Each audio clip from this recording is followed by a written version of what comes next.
Hi guys, welcome back with me again in this channel.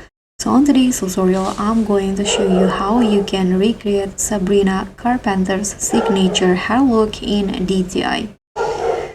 If you've been dying to capture that Sabrina sparkle, this is the video for you.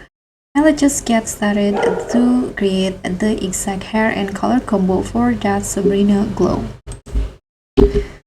So first, what you need to put on is this updo hair, and then remove or only use the bangs in here, then color it blonde. So this is the color that I'm using. This is the hex code, and go to the curly hair category and use this one in here. It's the same color. And next, go to the masculine hair category and use this here.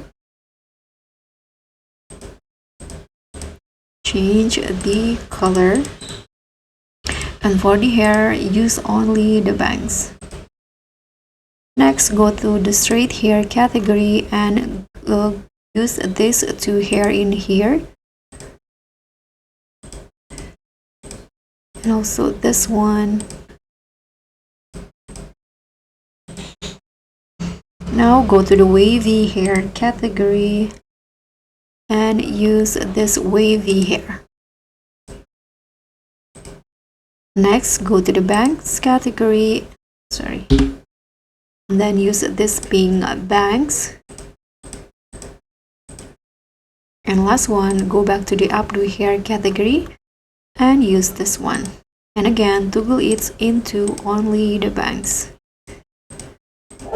So that's it, and this is the Sabrina Carpenter's hair for you. Thank you so much for watching. Don't forget to like, comment, and subscribe. Also click on thanks. Bye.